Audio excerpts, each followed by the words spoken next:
Pernah tak anda terfikir kenapa cerita tentang pocong sangat berbekas dalam ingatan masyarakat kita?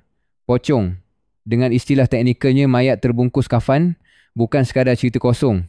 Ia membongkar nilai adat dan ritual pengebumian yang jika terabai, dipercayai roh akan terperangkap di antara dua dunia. Sekarang, anda mungkin tertanya, adakah ini hanya cerita rekaan atau ada sesuatu yang lebih mendalam? Bagi sesetengah orang, pocong adalah simbol kegagalan menunaikan tanggungjawab terakhir terhadap si mati. Ritual pengkafanan dan simpulan di hujung kain bukan sekadar tradisi. Ia membawa makna spiritual dan sosial yang mendalam. Bayangkan satu malam anda berjalan di lorong sunyi dan terbayang sosok putih melompat-lompat. Jantung berdegup kencang, minda mula memproses. Adakah ini sekadar ilusi optik atau manifestasi trauma kolektif kita terhadap kematian? Pocong, walaupun menakutkan, mengingatkan kita tentang pentingnya closure atau penutupan emosi. Tanpa closure, bukan sahaja roh yang dikatakan resah, malah yang hidup juga tidak tenang.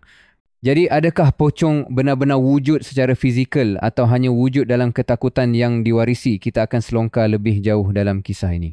Let me tell you a story kisah seorang pemuda bernama Haris. Pulang sendirian waktu malam selepas seharian di pasar yang sibuk. Lorong yang biasanya selamat tiba-tiba berubah jadi gelanggang ketakutan. Di sini berlaku detik transformasi dari rasa aman kepada panik mutlak. Anda pasti pernah dengar istilah psikosis malam, iaitu keadaan di mana minda kita mencipta ancaman dari perkara biasa, terutama bila di bawah tekanan atau takut. Haris mula dengar desiran daun, angin yang sejuk dan kemudian sosok putih berdiri di pertengahan jalan. Sekarang, apa yang anda akan buat jika berada di tempat Haris? Berani menegur atau membeku kaku? Haris memilih untuk meneliti sosok itu, berharap ia hanya kain tersangkut di dahan. Namun setiap detik, ketakutan bertambah kerana figura itu tidak bergerak. Dan kemudian perlahan-lahan ia mula melompat. Di sinilah teori pareidolia berperanan otak kita cenderung melihat bentuk manusia dalam benda sama, terutamanya dalam suasana gelap. Tapi bagi Haris, ini bukan halusinasi. Ini adalah detik pertemuan antara realiti dan legend, antara psikologi dan supernatural. Namun, kisah Haris bukan hanya mengenai ketakutan. Ia juga tentang keputusan sama ada melarikan diri atau menghadapi apa yang diyakini sebagai pocong. Dan keputusan ini menentukan bagaimana kisahnya berkembang malam itu. Anda pernah bayangkan bagaimana pocong bergerak? Dalam cerita rakyat, pocong dikenali dengan pergerakan lompatannya guide yang unik kerana kain kafan terikat di kaki. Secara fisiologi, ini bermakna tiada kebebasan bergerak, tetapi dalam mitologi, ia melambangkan roh yang terkongkong tidak dapat menuju ke alam seterusnya. Now, you might be thinking, kenapa perlu takut pada sosok yang cuma boleh melompat?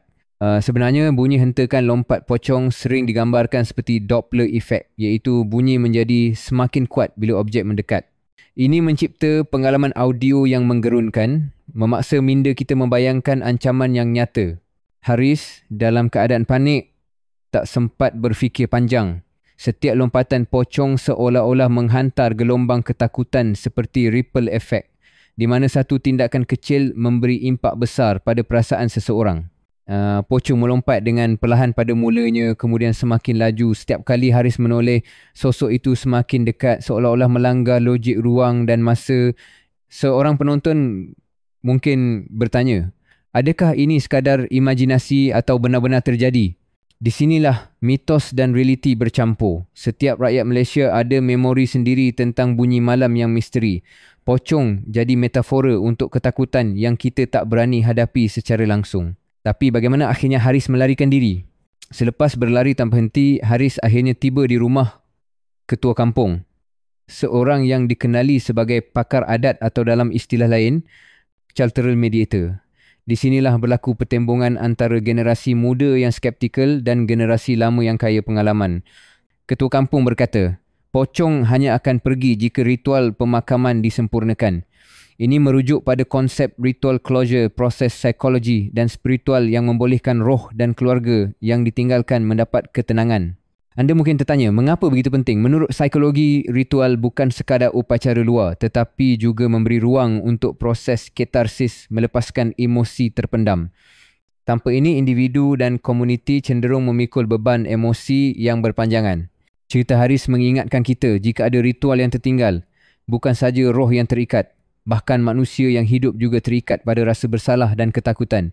Akhirnya, apabila keluarga si mati melengkapkan ritual, pocong dikatakan lenyap. Simbolik, bukan? Ia menunjukkan bahawa penutupan dan pembebasan adalah penting baik untuk roh maupun yang masih hidup. Jadi, apakah pelajaran yang boleh kita ambil dari kisah pocong? Kisah ini bukan sekadar menakutkan, ia cerminan trauma kolektif atau apa yang dipanggil cultural trauma yang diwarisi dari generasi ke generasi. Setiap masyarakat ada cara mereka mengendalikan ketakutan melalui naratif dan simbol. Sekarang, saya ingin ajukan soalan. Bagaimana anda mengatasi ketakutan yang bersifat warisan ini? Adakah cukup dengan menafikan atau lebih baik kita hadapi dan selesaikan puncanya? Pocong, dengan segala keganjilan dan misterinya, adalah panggilan untuk memperbaiki hubungan antara dunia nyata dan spiritual. Ia mengingatkan kita tentang pentingnya penghormatan, empati dan keberanian untuk berdepan dengan yang tidak diketahui. Ambil contoh Haris, pengalaman ngeri malam itu akhirnya membentuk perspektif baru. Dari ketakutan timbul rasa tanggungjawab, dari lari timbul keberanian untuk mencari penyelesaian. Kesimpulannya, pocong mungkin menakutkan, tetapi ia juga guru yang tidak diduga, mengajar kita tentang kehilangan, penutupan dan keberanian untuk terus hidup walau dalam bayang-bayang ketakutan.